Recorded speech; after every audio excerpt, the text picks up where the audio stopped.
खबरों का इंतजार हुआ पूरा, आपकी पसंद आपकी खबर, न शोर न हंगामा, बात होगी खबर की, ना इधर की ना उधर की, शाम 7 बजे बात पते की। नमस्कार, मैं आपके साथ शोभना यादव। दिल्ली का सियासी दंगल अब पूर्वांचल पर शिफ्ट हो चुका है। उत्तर प्रदेश बिहार की एंट्री हो चुकी है, जिसमें फर्जी वोटर, रोहिंग्या और घुसपैठियों के मुद्दे पर आम आदमी पार्टी और बीजेपी अब आमने सामने आ चुकी है। सवाल केजरीवाल की तरफ से उठाए गए तो नए एंगल के साथ जवाब बीजेपी के नेता देते नजर आए। और इसी के साथ दिल्ली की सड़कों पर संग्राम छिड़ गया। पूर्वांचलियों के साथ बीजेपी के नेता और कार्यकर्ता विरोध प्रदर्शन करने लगे और आम आदमी पार्टी के खिलाफ मोर्चा खोल दिया।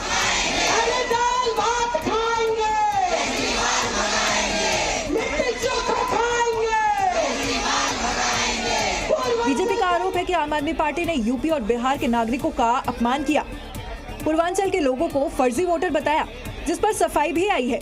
आपने हिम्मत कैसे किया पूर्वांचल के लोगों को, उत्तर प्रदेश बिहार के लोगों को फर्जी कहने का? फर्जी आप हैं, फर्जी आपके वादे हैं अरविंद केजरीवाल, आम आदमी पार्टी।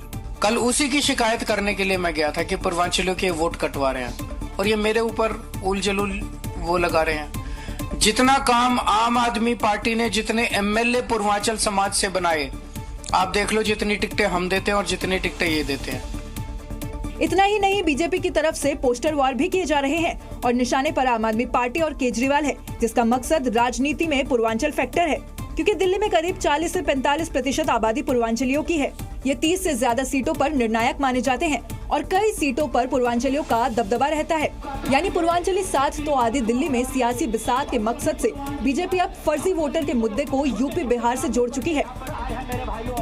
दिल्ली के पूर्व मुख्यमंत्री और आम आदमी पार्टी के राष्ट्रीय संयोजक अरविंद केजरीवाल ने राजधानी में बिगड़ती कानून व्यवस्था पर चिंता जाहिर की। साथ ही केजरीवाल ने आरडब्ल्यूए के लिए एक बड़ा ऐलान भी किया, जिसके तहत दिल्ली की कॉलोनियों और गली मोहल्लों की सुरक्षा को ध्यान में रखते हुए आरडब्ल्यूए को सुरक्षा गार्ड रखने के लिए पैसे देने की बात कही। लोगों को ये भरोसा दिलाया है कि आम आदमी पार्टी की सरकार बनेगी तो जितनी आरडब्ल्यूएज हैं उनको अपने अपने इलाके में सिक्योरिटी गार्ड अपॉइंट करने के लिए दिल्ली सरकार की तरफ से उचित राशि दी जाएगी।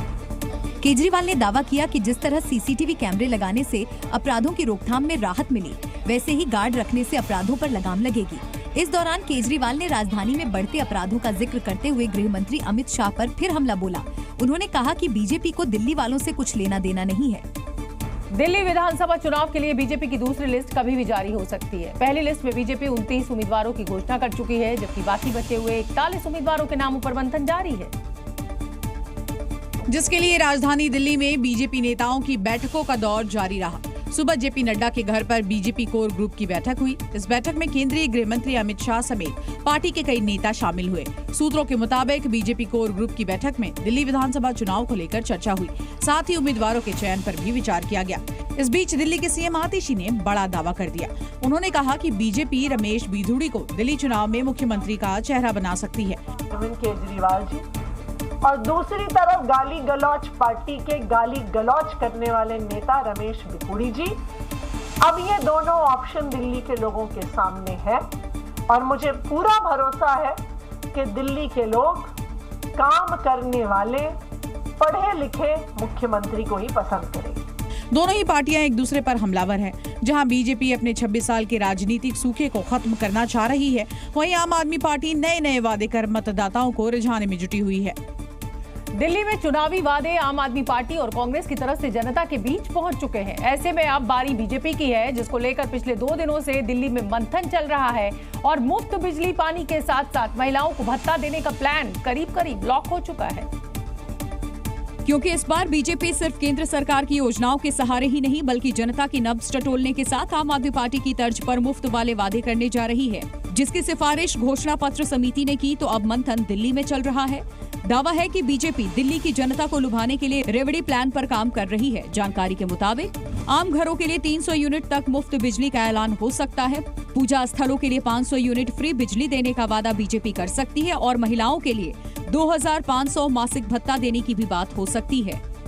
बीजेपी ने पहले से ही ऐलान कर रखा है कि अगर वो दिल्ली में सत्ता में आती है तो मौजूदा सरकार की मुफ्त योजनाओं को जारी रखेगी। लेकिन सबसे बड़ा सवाल यही है, क्या मुफ्त बिजली जिस तरह आम आदमी पार्टी के लिए पिछले चुनाव में संजीवनी की तरह रहा, इस बार बीजेपी इस मुद्दे को भुना पाने में कामयाब हो पाएगी? विधानसभा का चुनाव दिल्ली में है, लेकिन राहुल गांधी बिहार की तरफ रुख करने जा रहे हैं, तो वहीं बीजेपी भी दलित वोट बैंक को साधने के लिए उत्तर प्रदेश में अभियान चलाने जा रही है। यानी दिल्ली को घेरने के लिए अब यूपी बिहार से त्रिकोणीय प्लान पर काम हो रहा है।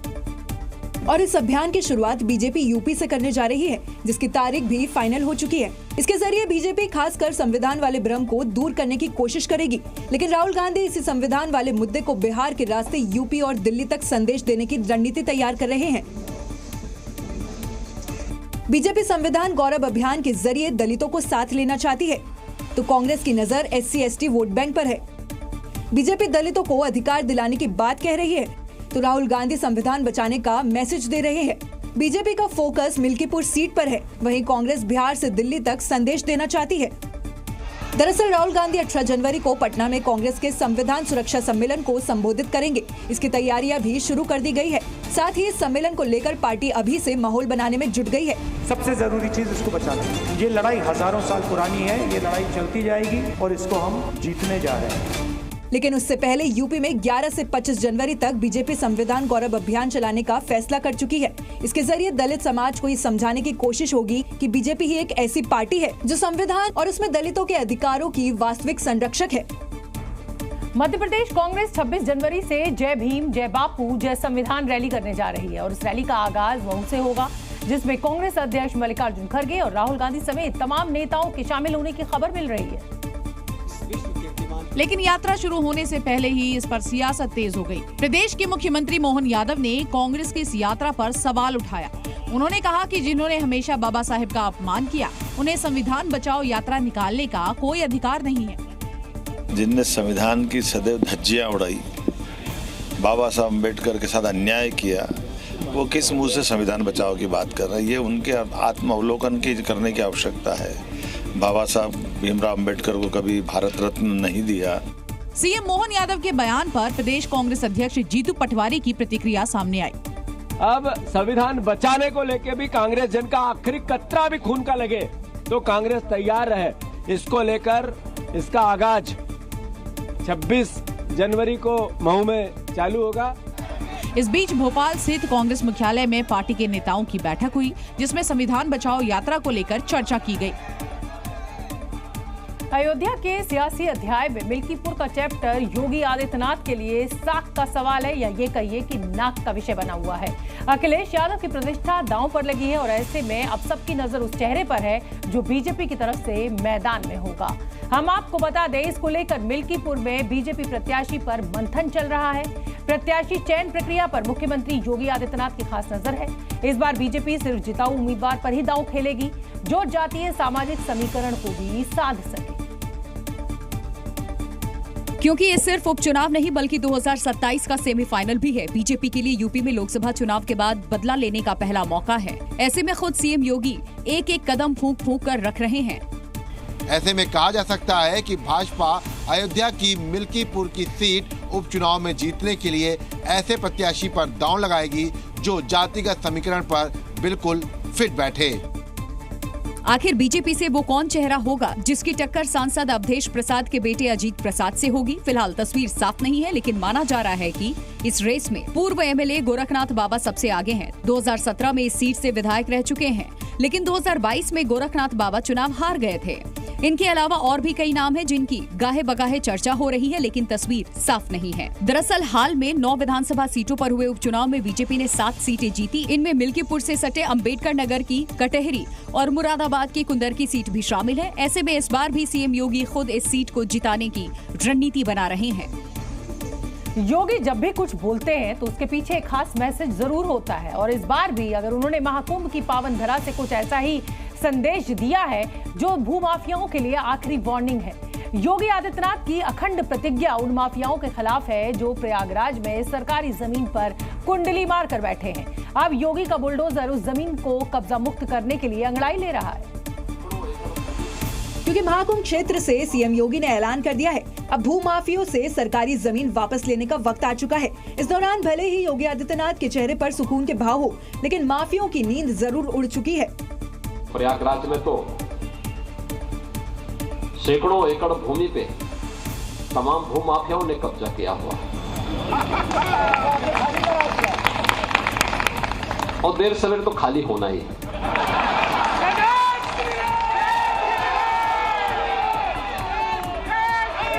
लेकिन ये भाव अगर हर नागरिक के मन में आ जाए कि नहीं, मुझे देश के बारे में सोचना है। दरअसल सीएम योगी प्रयागराज महाकुंभ में तैयारियों को परख रहे हैं, एक एक चीजों को बारीकी से देख रहे हैं ताकि सनातन के महापर्व में कोई कमी न रह जाए। लेकिन इन तैयारियों के बीच उन्होंने माफियों को जो वार्निंग दी है, अब वो काफी सुर्खियों में है। प्रयागराज में भूमाफिया की लिस्ट तैयार होने लगी है। महाकुंभ के बाद बुलडोजर चलेगा, सरकारी जमीन से कब्जा हटाया जाएगा, एक एक इंच जमीन वापस ली जाएगी। सिर्फ प्रयागराज ही नहीं बल्कि यूपी में जिन शहरों में भूमाफियों का अवैध कब्जा है, उसे हटाने के लिए सीएम योगी की तरफ से प्रशासन को ग्रीन सिग्नल मिल चुका है। महाकुंभ को लेकर तमाम तैयारियां तो की ही जा रही हैं, लेकिन इन सब के बीच उत्तर प्रदेश के मुख्यमंत्री ने आमजन के लिए एक अनूठी पहल का शुभारंभ भी किया। मुख्यमंत्री योगी आदित्यनाथ ने आर्थिक रूप से कमजोर लोगों के लिए सामुदायिक रसोई मां की रसोई का उद्घाटन किया, जिससे मात्र 9 रुपए में लोगों को भरपेट भोजन मिलेगा। इन तीनों तस्वीरें को देखकर सीएम योगी के सेवा भाव का अंदाजा लगाना बेहद आसान है। एक तरफ सीएम योगी ने आर्थिक रूप से कमजोर लोगों के लिए मां की रसोई का उद्घाटन किया, तो दूसरी तरफ वो लोगों को खुद खाना खिलाते भी नजर आए। उद्घाटन के बाद सीएम योगी ने मां की रसोई में न सिर्फ व्यवस्थाओं का निरीक्षण किया, बल्कि सेवा का उदाहरण भी पेश किया। उन्होंने खुद थाली लगाकर वहां मौजूद लोगों को भोजन परोसा। उनकी ये सादगी और सेवा भावना ने सभी को प्रेरित किया। यही नहीं, सीएम योगी रसोई के किचन में पहुंचे, वहां उन्होंने खाना बनाने की प्रक्रिया और सफाई व्यवस्था का बारीकी से निरीक्षण किया। मुख्यमंत्री ने खाने के स्वाद और व्यवस्था की सराहना की। मां की रसोई में मात्र 9 रुपए में दाल, 4 रोटी, सब्जी, चावल, सलाद और मिठाई जैसे पौष्टिक और स्वादिष्ट भोजन दिए जाएंगे। इस सेवा का मकसद आर्थिक रूप से कमजोर वर्ग के लोगों को गरिमा के साथ भरपेट खाना खिलाना है। उत्तर प्रदेश के प्रयागराज में महाकुंभ शुरू होने में महज कुछ ही घंटे बचे हैं और वहां तैयारियां अपने अंतिम चरण में हैं। इसी बीच महाकुंभ को लेकर विवादित बयानों का सिलसिला भी लगातार जारी है। इस बार विवादित बयान दिया आजाद समाज पार्टी के अध्यक्ष और नगीना सीट से सांसद चंद्रशेखर आजाद ने। यूपी की योगी सरकार पर हमला बोलते बोलते चंद्रशेखर आजाद कुंभ को लेकर कुछ ऐसा बोल गए जिस पर विवाद खड़ा हो गया। किसी को पाप धोने हैं, किसने पाप किया वो चला जाए, कोई बताता जो पाप करता है। आपने कोई पाप किया तो आप बता दो किसी को कि आपने पाप किए। चंद्रशेखर आजाद के बयान पर न सिर्फ बीजेपी नेताओं ने बल्कि संत समाज ने भी कड़ी आपत्ति जताई। संतों ने साफ कहा कि अपने बयान को लेकर चंद्रशेखर आजाद माफी मांगे, नहीं तो उन्हें बाबा की फौज दंड देगी। 13 अखाड़े मिलकर निंदा करते हैं। उसकी आत्मा गंदी है जो यहाँ को गंदा बताता है, तो बहिष्कार किया जाए। और ये जो है सनातन को बदनाम कर रहा है, तो हम लोग साधु लोग हैं, हम कड़ी सजा देना भी जानते हैं। चंद्रशेखर आजाद पर बीजेपी के कई नेताओं की भी प्रतिक्रिया सामने आई, जिसमें उन्होंने चंद्रशेखर के बयान पर नाराजगी जताई। महाकुंभ में मुसलमान बैन विवाद में अब मक्का की एंट्री भी हो चुकी है। संतों का कहना है कि जब हम मक्का नहीं जाते तो तुम्हारा महाकुंभ में क्या काम। संतों ने मांग की है कि महाकुंभ मेले में मुस्लिमों की एंट्री पर बैन लगाया जाना चाहिए और मुस्लिम दुकानदारों को भी महाकुंभ मेले में दुकान लगाने की अनुमति नहीं मिलनी चाहिए। शंकराचार्य स्वामी सदानंद सरस्वती ने बयान दिया है कि हम मक्का नहीं जाते तो तुम्हारा महाकुंभ में क्या काम। सदानंद सरस्वती के इस बयान का महाकुंभ में आए संतों ने भी समर्थन किया है। हाँ, तो ये सही गलत कहा। जो भगवान को नहीं मानता है, गंगा को नहीं मानता है, इस धर्म को नहीं मानता है, तो उसका काम ही क्या है यहाँ कुंभ में। और शॉर्ट एंड सिंपल जवाब है कि जो राम का नहीं वो हमारे किसी काम का नहीं। ये पवित्र संगम नगरी सनातन धर्म की सर्वोच्च कुंभ परिसर है। शंकराचार्य सदानंद सरस्वती के बयान से संत पूरी तरीके से सहमत नजर आए और बोले कि जो जिहाद फैलाते हैं वो महाकुंभ को दूषित कर सकते हैं। बिल्कुल सत्य कहा है उन्होंने, सदानंद जी ने, हम उनका स्वागत करते हैं। धर्मो रक्षी रक्षिता, तो जो अगर मूल में जाएंगे तो वो भी वही है। मुसलमान आ जाएंगे तो क्या बुराई हो जाएगी? नहीं, बुराई क्या है कि उन्हें अपने लौटना पड़ेगा अपने अस्तित्व की तरफ। संतों ने ऐलान किया है कि वंदे मातरम न बोलने वाले, हनुमान जी के दर्शन से ऐतराज करने वाले, गंगा में डुबकी न लगाने वालों की महाकुंभ में एंट्री बैन होनी चाहिए। आयकर विभाग ने माफिया अतीक अहमद की करोड़ों की बेनामी संपत्ति को सरकारी घोषित कर दिया है। बताया जा रहा है कि अतीक अहमद ने ये बेनामी संपत्तियां अपने गुर्गे अशरफ के नाम पर खरीदी थी, जिन्हें आयकर विभाग ने 1.5 साल पहले ही जब्त कर लिया था। दिल्ली स्थित निर्णायक प्राधिकारी ने विभाग के आदेश को सही ठहराते हुए स्थायी जब्तीकरण आदेश जारी किया, जिसके बाद इन संपत्तियों को सरकारी घोषित कर दिया गया। अतीक अहमद की 6 बेनामी संपत्तियों को अब आयकर विभाग ने सरकारी संपत्ति घोषित कर दिया है। बेनामी संपत्तियों के बारे में पता लगा रही आयकर टीम ने इन संपत्तियों को करीब 1.5 साल पहले सीज किया था। जिन बेनामी संपत्तियों को सरकारी घोषित किया गया उनमें प्रयागराज के बेनीगंज दरियाबाद स्थित 3 संपत्ति, गौसपुर सदर के 2 भूखंड और बजाज सदर की 1 जमीन शामिल है। इन संपत्तियों की कीमत 6 करोड़ 35 लाख रुपए से ज्यादा है। जांच के दौरान पता चला कि इन बेनामी संपत्तियों को खरीदने के लिए 2 करोड़ 38 लाख रुपए का भुगतान किया गया था। उत्तर प्रदेश के हमीरपुर में गरीब हिंदू परिवार का ब्रेन वॉश कर धर्म परिवर्तन करवाने का सनसनीखेज मामला सामने आया है। आरोप है कि विशेष समुदाय के कुछ लोगों ने हिंदू परिवार को बीमारियों से राहत देने और पैसों का प्रलोभन देकर धर्म परिवर्तन करवाने की साजिश को रचा है, जिसके लिए हिंदू परिवार के घर में एक मजार की स्थापना करवाई गई और जलसा मनाते हुए वहां कव्वाली कार्यक्रम का आयोजन किया गया।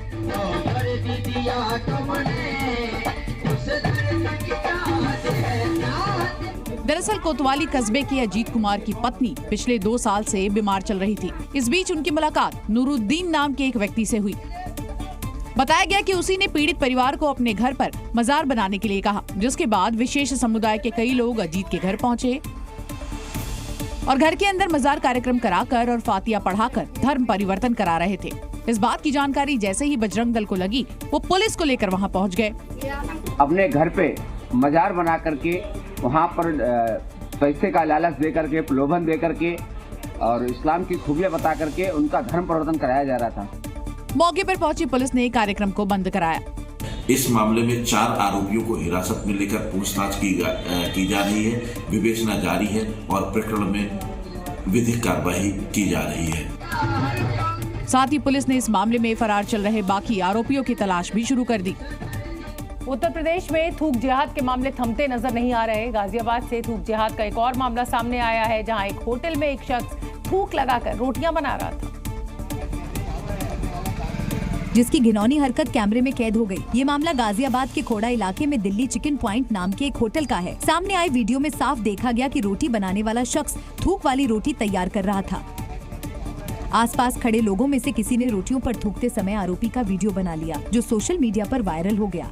वीडियो वायरल होने के बाद पुलिस ने इसे संज्ञान में लिया और कार्रवाई करते हुए आरोपी को हिरासत में लेकर पूछताछ शुरू कर दी। तस्वीरों में देख सकते हैं, ये वो होटल है दिल्ली चिकन पॉइंट, कोड़ा आदर्श नगर, सोम बाजार रोड। और आप देख सकते हैं ये फिलहाल अभी बंद है।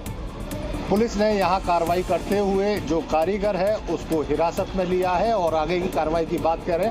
पिछले कुछ दिनों में यूपी के अलग अलग इलाकों से खाने में थूकने या किसी और तरह से गंदगी फैलाने के कई मामले सामने आए। पुलिस ने आरोपियों के खिलाफ कार्रवाई भी की। इसके बावजूद ऐसे मामले रुकने का नाम नहीं ले रहे हैं। बिहार सरकार में पूर्व मंत्री और आरजेडी नेता आलोक कुमार मेहता की मुश्किलें बढ़ गई हैं। आलोक कुमार मेहता के 17 ठिकानों पर ईडी की छापेमारी हुई है।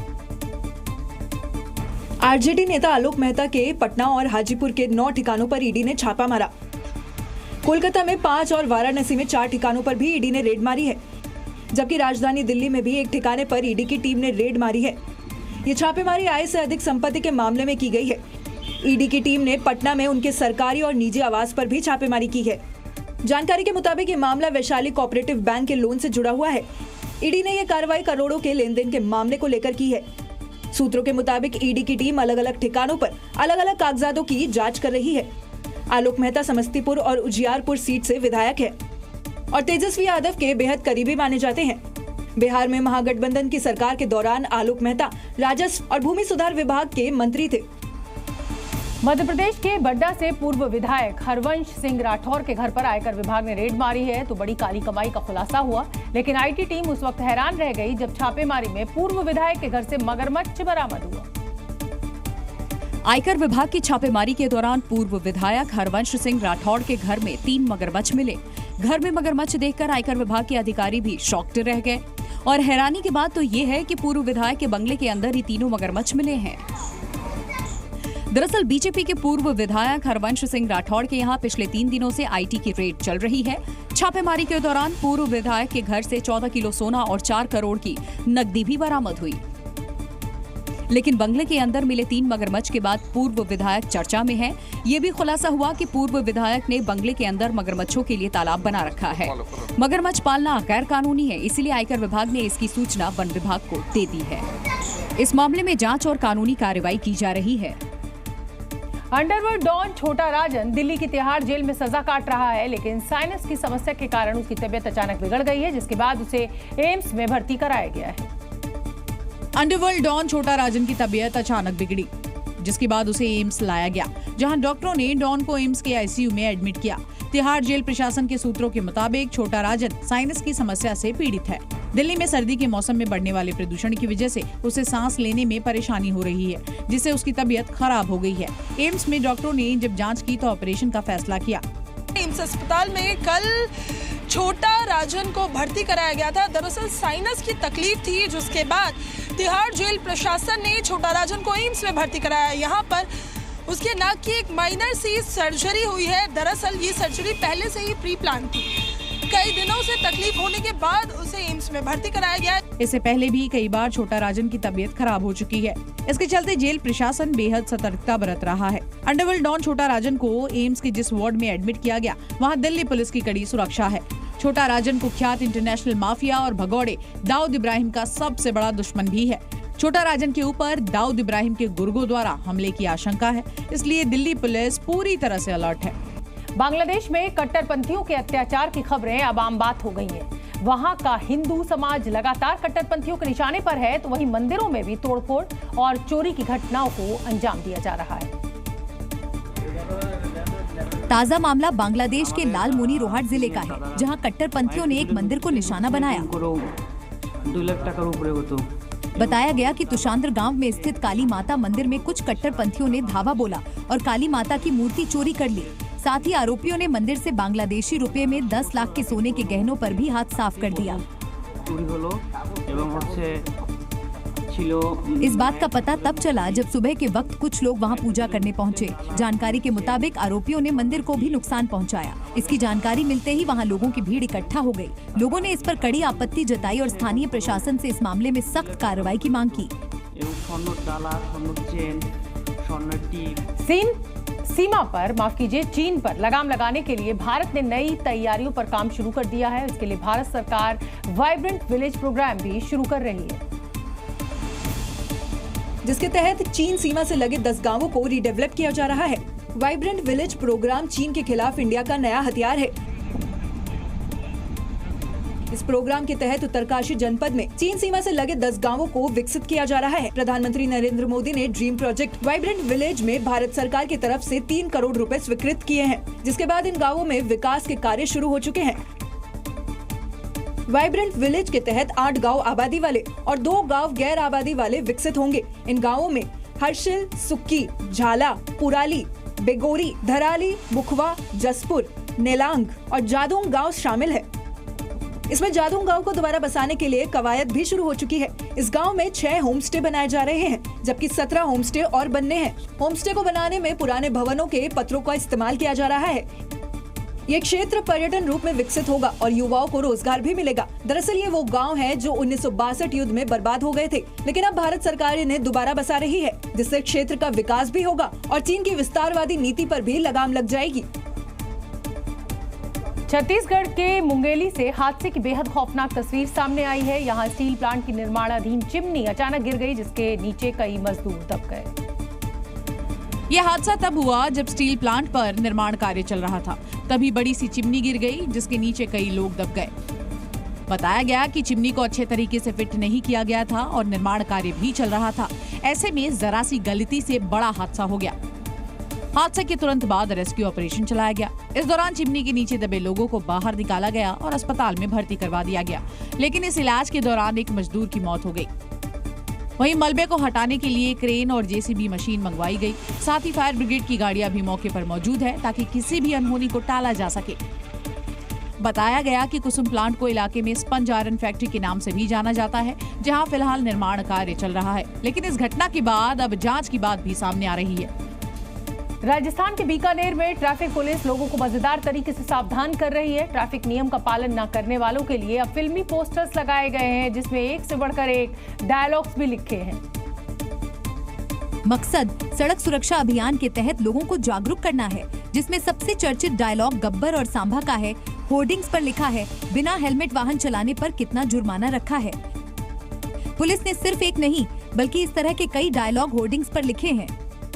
बीकानेर की सड़कों पर गब्बर, सांबा और यूं बात करें मिस्टर इंडिया के जो तमाम किरदार है, उनके डायलॉग के साथ जो है इस बार पुलिस ने इनिशिएट लेते हुए पोस्टर्स लगाए। बताया गया कि पुलिस को शोले फिल्म के इस डायलॉग का आइडिया एक कार्टून की क्लिप देखकर आया। पुलिस के मुताबिक मोबाइल पर फिल्म की कॉमेडी क्लिप देखकर ये आइडिया आया। फिर इस डायलॉग को सड़क सुरक्षा के तहत इस्तेमाल किया गया, जिसमें मिस्टर इंडिया के मोगेम्बो के पोस्टर भी लगे हैं। बीकानेर में ट्रैफिक नियम का पालन करवाने के लिए पुलिस लगातार चेकिंग अभियान चला रही है और पोस्टर बैनर के जरिए लोगों को जागरूक किया जा रहा है। राजस्थान के मेवाड़ से एक बेहद ही हैरान करने वाली खबर सामने आई है। यहाँ एक बुजुर्ग को पेंशन चालू कराने के बहाने ठग लेकर आए और उसके खेत और घर दोनों को अपने नाम करा लिया, यानी मदद भी लीजिए अगर तो जरा सोचकर। हैरत की बात तो यह है कि धोखाधड़ी किसी और ने नहीं बल्कि पीड़ित के अपने भतीजे ने की। दरअसल पीड़ित बुजुर्ग बेहद गरीब है और उसकी गुजारे भत्ते के लिए पेंशन ही एकमात्र सहारा थी, जिसे किसने कटवा दिया। भतीजे ने बुजुर्ग को पेंशन शुरू कराने का वादा किया और अपने साथ ले गया, लेकिन धोखे से उसने पेंशन के नाम पर कचहरी में प्रॉपर्टी की रजिस्ट्री करा ली।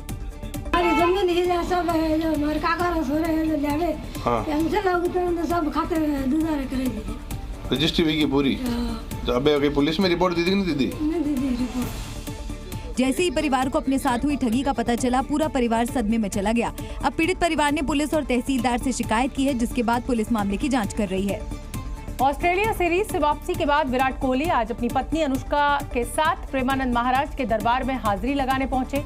इस बार उनके साथ उनकी बेटी वामिका और बेटा अकाय भी मौजूद रहा।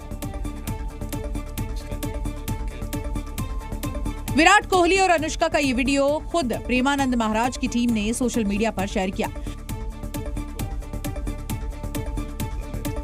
इस दौरान विराट और अनुष्का दंडवत प्रणाम करते भी दिखे। इस वीडियो में विराट और अनुष्का दोनों ही आध्यात्मिक गुरु से आशीर्वाद लेते हुए नजर आ रहे हैं। इस दौरान उनके साथ बेटी वामिका और बेटा अकाय भी नजर आए। हालांकि दोनों बच्चों के चेहरों को छुपाया गया है।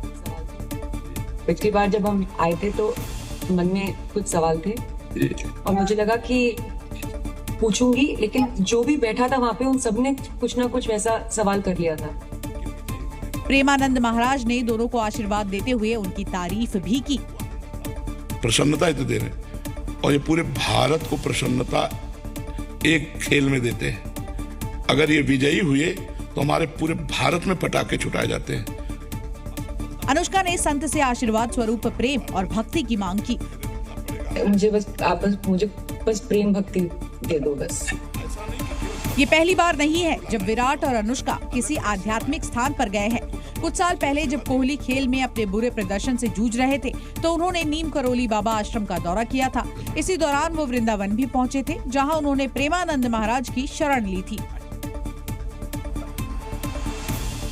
प्रयागराज में होने वाले महाकुंभ में योगी के योद्धाओं ने सुरक्षा का अभेद्य चक्रव्यूह बनाया है। महाकुंभ में प्रवेश करने वाले मार्गों की सुरक्षा बिल्कुल बॉर्डर वाली है।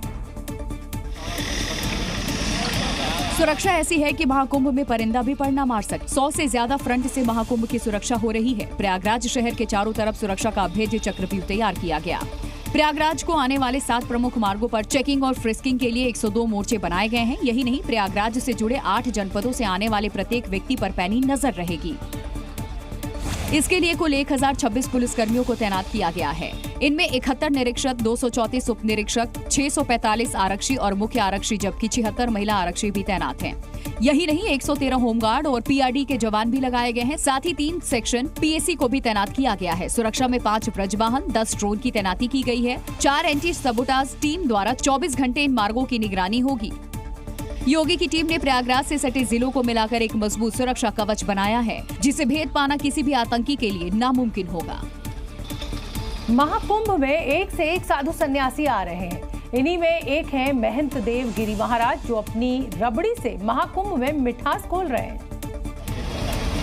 दरअसल रबड़ी वाले बाबा के नाम से मशहूर महंत देवगिरी महाराज यहाँ रोज रबड़ी बांटते हैं। रबड़ी वाले बाबा हजारों श्रद्धालुओं को रोज स्वादिष्ट रबड़ी खिलाते हैं। बाबा जी रबड़ी बनाकर श्रद्धालुओं को प्रसाद के रूप में बांटते हैं। बाबा कहते हैं ये रबड़ी केवल लोगों की सेवा के लिए है और कोई पब्लिसिटी स्टंट नहीं है। सवेरे अपनी संध्या क्रिया करने के बावजूद 8-9 बजे समझिए कढ़ाई 8 बजे कढ़ाई चढ़ जाती है। उससे पहले अपना भी दिनचर्या है, कर्म है, पूजा है, पाठ है, स्नान है, ध्यान है, वो भी करना होता है। रबड़ी वाले बाबा 9 दिसंबर से महाकुंभ में और 6 फरवरी तक रोजाना रबड़ी बांटेंगे। वो हर सुबह 8 बजे कपिल मुनि को रबड़ी का भोग लगाते हैं। भोग लगाने के बाद रबड़ी का प्रसाद श्रद्धालुओं में बांटते हैं। बाबा को ये विचार वर्ष 2019 में आया था और तब से हर साल वो संगम मेले में आते हैं और रबड़ी बांटते हैं। इस बार भी महाकुंभ में रबड़ी वाले बाबा चर्चा का विषय बने हुए हैं। 3 दिन बाद प्रयागराज में शुरू होने जा रहे महाकुंभ की भव्य और दिव्य तैयारियां लगभग पूरी हो चुकी हैं। लेकिन इससे पहले संगम नगरी में साधु संतों का जमावड़ा लगने लगा है। दूर दूर से अनोखे साधु सन्यासी महाकुंभ में पहुंच रहे हैं और इन्हीं में से एक है गोल्डन बाबा, जो कि लोगों के बीच चर्चा में बने हुए हैं। ये गोल्डन बाबा 6 किलो सोना पहनकर महाकुंभ में पहुंचे हैं। महाकुंभ में केरल के एक बाबा सोने से लदे हुए हैं। इन्हें सोना इतना पसंद है कि 6 किलो सोना पहन रखा है। इस सोने की कीमत 4 करोड़ रुपए है। कितना किलो सोना पहन रखा है आपने? 6 किलो 800 ग्राम है। अच्छा, दिखाइए एक बार। 6 किलो है? हाँ, 6 किलो 800 ग्राम। कितनी कीमत होगी लगभग इसकी? समझो 4 किलो 4 करोड़ 4 करोड़ का। 4 करोड़ के सोने के साथ गोल्डन बाबा महाकुंभ में आकर्षण का केंद्र बन रहे हैं। इनके अलावा भी कुछ ऐसे अनोखे बाबा हैं जो चर्चा में बने हुए हैं। लेकिन ये बाबा कोई इंडियन बाबा नहीं है। इस महाकुंभ में विदेशी बाबा की भी एंट्री हो गई है। ये बाबा अमेरिकी है। न्यू मैक्सिको के आध्यात्मिक साधक मोक्षपुरी बाबा प्रयागराज में चल रहे कुंभ मेले में एक प्रमुख व्यक्ति बन गए हैं। संयुक्त राज्य अमेरिका में जन्मे ये बाबा जूना अखाड़े से करीबी से जुड़े हुए हैं और उन्होंने अपना जीवन सनातन धर्म और प्रचार के लिए समर्पित कर दिया है। त्रिवेणी के तट पर आयोजित होने जा रहे महाकुंभ 2025 की गूंज अब 7 समुद्र पार भी सुनाई देने लगी है। प्रयागराज के अनामिका शर्मा ने आसमान से दुनिया भर के लोगों को इस महाकुंभ में आने का निमंत्रण दिया। अनामिका ने बैंकॉक के आसमान में महाकुंभ का स्लोगन लिखा हुआ झंडा लहराकर लोगों को महाकुंभ में शामिल होने का न्योता दिया।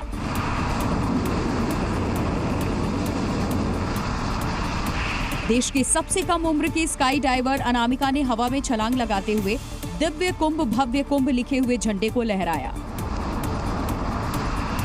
अनामिका ने बैंकॉक में प्लेन से 13,000 फीट की ऊंचाई से महाकुंभ का आधिकारिक झंडा लहराते हुए स्काई डाइविंग का नया कीर्तिमान बनाया। इसके अलावा अनामिका ने अपने इस प्रदर्शन से दुनिया भर में दिव्य कुंभ और भव्य कुंभ का संदेश भी दिया। अनामिका शर्मा ने इससे पहले 22 जनवरी 2024 को अयोध्या में श्री राम मंदिर के ऐतिहासिक उद्घाटन को खास बनाने के लिए 13,000 फीट की ऊंचाई से जय श्री राम और श्री राम मंदिर के ध्वज के साथ स्काई डाइविंग की थी। ये छलांग भी अनामिका ने बैंकॉक में ही लगाई थी। बता दें कि महाकुंभ शुरू होने से पहले ही एक के बाद एक कई कीर्तिमान बनते जा रहे हैं। अब इसमें एक नया कीर्तिमान भी महाकुंभ के नाम दर्ज हो गया। और अब हम आपको गेहूं के आटे में मिलावटखोरी की एक खबर दिखाएंगे। उत्तर प्रदेश के बुलंदशहर की गेहूं मिल में आटे में जमकर मिलावट का खेल चल रहा था। गेहूं के आटे में मिलावट का खुलासा तब हुआ जब फूड सेफ्टी डिपार्टमेंट ने यहां छापा मारा। खाद्य सुरक्षा विभाग की टीम ने जब यहां के सैंपल चेक किए तो हैरान रह गई। फ्लोर मिल में गेहूं के आटे में महा मिलावट चल रही थी। आटे में खड़िया मिट्टी, भूसी और सेल खड़ी की मिलावट की जा रही थी। खाद्य विभाग की टीम ने फ्लोर मिल से 90 क्विंटल सेल खड़ी, भूसी और चौक मिट्टी बरामद की है। फूड सेफ्टी डिपार्टमेंट ने आटा और सेल खड़ी समेत कई नमूने जमा किए और उन्हें जांच के लिए भेजा। हैरानी की बात यह है कि फ्लोर मिल से आटे की सप्लाई दिल्ली एनसीआर में की जा रही थी। आटे में मिलावटखोरी करने वाले ये गेहूं मिल स्याना तहसील के भिरौली गांव में है। फिलहाल इस मामले में कानूनी कार्रवाई की जा रही है। और चलिए अब आपको एक चौंकाने वाली खबर बताते हैं। खबर हिमाचल प्रदेश से है, जहां एक कारोबारी को उस वक्त 440 वोल्ट का झटका लगा जब उसके घर पर 2 अरब रुपए से ज्यादा का बिजली का बिल पहुंच गया। सबसे पहले आप इस बिजली के बिल को देखिए। आप ये बिल देखकर खुद नहीं समझ पाएंगे कि आखिर इलेक्ट्रिसिटी बिल में आई रकम कितनी है। 7 पीढ़ियों की जीवन भर की कमाई भी जितनी ना हो, अगर उतना एक महीने का बिजली का बिल आ जाए तो होश उड़ना तय है। मामला है हिमाचल प्रदेश के हमीरपुर का, जहां कंक्रीट की ईंट बनाने वाले इस कारोबारी को बिजली विभाग ने 2 अरब 10 करोड़ 42 लाख 8,000 और 405 रुपए का बिजली का बिल थमा दिया। बिजली बिल देखकर बिजनेसमैन समेत आसपास के लोगों के भी होश उड़ गए। कारोबारी ने खुद को तसल्ली देने के लिए बिजली बोर्ड के कार्यालय में शिकायत की तो पता चला कि तकनीकी गड़बड़ी की वजह से ऐसा हुआ। 4000 का बिल आया था, वो कुछ MRI मशीन से डाटा लोड किया था, उसमें कुछ TOD रीडिंग रिवर्स हो गई थी, उसके कारण था। बिल को ठीक किया गया तो सही बिल सिर्फ 4000 रुपए का निकला। मध्य प्रदेश के शाहजहांपुर में बिजली के बकायेदारों से पैसे वसूलने के लिए विभाग ने अब एक बड़ा ही अजीबोगरीब तरीका अपनाया है। विभाग ने इलाके के सभी बकायेदारों की पहचान की और कार्रवाई करते हुए उनकी 7 बाइकें जब्त कर ली हैं। वीडियो में दिख रही ये वही बाइकें हैं जो बिजली विभाग के अधिकारियों ने बिल ना भरने पर जब्त की है। मामला शाहजहांपुर के सलसलाई क्षेत्र का है, जहां बिजली विभाग ने बकाया राशि वसूलने के लिए ये कदम उठाया है। बाइकों को जब्त करने के बाद विभाग ने सभी बकायादारों को 15 दिन का समय दिया है। अगर 15 दिन में भी ये लोग बिल नहीं भरते हैं तो उनके वाहनों की नीलामी की जाएगी। इन बकायादारों के ऊपर कुल 4,38,000 रुपए का बकाया था, जिनकी बाइक जब्त की गयी। ये समय पर अपने बिजली बिल का भुगतान नहीं कर रहे थे। बिजली विभाग ने पहले ही इनको कई बार नोटिस जारी किया था, लेकिन इन्होंने भुगतान नहीं किया। फिर मजबूर होकर इनके वाहन जब्त करने पड़े। मध्य प्रदेश के दमोह में चोरी का एक हैरान करने वाला मामला सामने आया है। चोरी हुई किराना दुकान पर और सामान मिला जिला अस्पताल के प्रबंधक के घर पर। एक डॉक्टर के घर पर चोरी का किराना सामान मिलने से खलबली मच गई। पुलिस हैरान थी कि आखिर चोरी का सामान जिला अस्पताल प्रबंधक के घर कैसे पहुंचा। दरअसल घंटाघर इलाके के एक बड़े किराना स्टोर पर बीती रात चोरी हो गई। दुकानदार को वारदात का पता चला तो सूचना के बाद पुलिस ने तहकीकात शुरू की, लेकिन पुलिस की जांच में एक नया ट्विस्ट तब आया जब चोरी किया हुआ माल किसी चोर के पास से नहीं बल्कि एक डॉक्टर के घर पर मिला। और इससे ज्यादा हैरानी की बात ये थी कि खुद डॉक्टर ने ही पुलिस को सूचना देकर बताया कि उनके घर पर कुछ लावारिस सामान है। जांच के दौरान पुलिस घंटों माथापच्ची करती रही कि आखिर चोरी का सामान डॉक्टर के घर कैसे पहुंचा। तब डॉक्टर ने ही बताया कि अस्पताल की बाउंड्री के पास ये सामान लावारिस रखा था, जिसे उन्होंने अपने घर रखवा लिया। अब ऐसे में पुलिस भी हैरान है और जांच कर वारदात की तह तक पहुंचने की कोशिश कर रही है। उत्तर प्रदेश के आगरा में एसटीएफ ने एक ऐसे गैंग का पर्दाफाश किया है जो रुपए डबल करने के नाम पर ठगी कर रहा था और जिनके पास से बड़ी संख्या में नकली नोट भी बरामद हुए हैं। लेकिन जांच के दौरान जब पुलिस आरोपी के घर पहुंची तो वहां का नजारा देखकर हैरान हो गई। आगरा का ठग अपने घर को किले में बदल चुका था। लोहे का मोटा दरवाजा और उस पर नुकीली कील ठुकी थी और मेन डोर के ऊपर सीसीटीवी से निगरानी भी रखी जा रही थी। पूछताछ में ठगों ने कई चौंकाने वाली जानकारी दी। अब इसी आधार पर छानबीन की जा रही है। पुलिस के मुताबिक आरोपियों ने पूछताछ में 60 से ज्यादा लोगों के साथ ठगी की वारदात कबूल की है। इसके साथ ही आरोपियों से नकली नोट भी बरामद किए गए। बिहार में पूर्ण शराबबंदी लागू होने के बावजूद शराब की तस्करी धड़ल्ले से जारी है। अब तो आरोपी शराब तस्करी के लिए नए नए तरीके अपना रहे हैं, जिसे देखकर खुद पुलिस वाले हैरान हैं। कुछ ऐसा ही मामला बिहार के वैशाली से सामने आया, जहां शराब की तस्करी के लिए एक शख्स ने गजब का दिमाग लगाया। पुलिस को चकमा देने के लिए आरोपी ने देसी टेक्नोलॉजी का इस्तेमाल किया, जिसे देख पुलिस वाले भी हैरत में पड़ गए। क्या है ये? तेल की टंकी है। अच्छा, ये जुगाड़ किया गया है। जानकारी के मुताबिक तेरसिया गांव में शराब की तस्करी कर रहे 3 लोगों को पुलिस ने गिरफ्तार किया। ये आरोपी बाइक की टंकी में पेट्रोल की जगह शराब भरकर तस्करी कर रहे थे। मोटरसाइकिल की टंकी से जब शराब निकाला जा रहा था तो ऐसा लगा कि बाइक शराब से ही चल रही थी, लेकिन ऐसा नहीं था, क्योंकि आरोपियों ने बाइक में खुफिया टंकी बनवाकर फिट करवा रखी थी। कोल्ड ड्रिंक की बोतल में पेट्रोल भरकर शराब का अवैध कारोबार चला रहे थे। 2 मोटरसाइकिल और 83 लीटर शराब पकड़ी गई है, देसी शराब पकड़ी गई है। इसमें 3 आदमी की गिरफ्तारी हुई है, 2 आदमी फिलहाल जिसकी गिरफ्तारी का प्रयास किया जा रहा है। अब पुलिस बाइक में खुफिया टंकी बनाने वाले मिस्त्री की तलाश में जुट गई है। कोलकाता और बिहार एसटीएफ के ज्वाइंट ऑपरेशन में बिहार के मधुबनी जिले में मिनी गन फैक्ट्री का भंडाफोड़ हुआ है। पुलिस ने इस मामले में 4 लोगों को गिरफ्तार किया है। खुफिया सूचना के आधार पर खुटौना थाना क्षेत्र में एक दुकान पर कोलकाता और बिहार एसटीएफ ने छापा मारा, जहां ऑटो पार्ट्स की दुकान की आड़ में अवैध हथियार बनाने की फैक्ट्री चलाई जा रही थी। पुलिस ने ये पिस्टल बनाने के सामान, एक लेथ मशीन, ग्राइंडिंग और वेल्डिंग मशीन जब्त की है। इस अवैध गन फैक्ट्री से 2 ड्रिलिंग मशीन भी जब्त की गई है। एसटीएफ टीम को 24 पीस 7 mm पिस्टल की बॉडी और बैरल भी मिला। इस दौरान एसटीएफ ने 3 लोगों को हिरासत में लिया, जिनकी पहचान इश्तियाक आलम 38 वर्ष, इफ्तिकार आलम 35 वर्ष और राजकुमार चौधरी 30 वर्ष के रूप में हुई है। हिरासत में लिए गए लोगों से मिली जानकारी के आधार पर पुलिस ने झांझपट्टी गांव में भी छापा मारा। यहां भी राजू शाह नाम के एक शख्स के घर पर अवैध हथियार फैक्ट्री चलाई जा रही थी। इस मामले में पुलिस ने अब तक 4 लोगों को गिरफ्तार किया है और कानूनी कार्रवाई कर रही है। छत्तीसगढ़ की राजधानी रायपुर में अपराधियों के खिलाफ पुलिस अब एक्शन में नजर आ रही है। सुरक्षा व्यवस्था को देखते हुए पुलिस ने चाकूबाजों और निगरानी बदमाशों के खिलाफ विशेष अभियान चलाया है, जिसके बाद 200 से ज्यादा बदमाशों ने अलग अलग थानों में हाजिरी लगाई। जो बदमाश थाने पहुंचे उनमें ज्यादातर चाकूबाज और निगरानी बदमाश थे। थाना पहुंचने वाले बदमाशों से पुलिस ने पहले उठक बैठक करवाई। थाना परिसर में ही ये बदमाश उठक बैठक करते दिखाई दिए और उनके आसपास पुलिस वाले खड़े थे। उठक बैठक करवाने के बाद पुलिस ने गुंडागर्दी नहीं करने की नसीहत दी और उन्हें जाने दिया।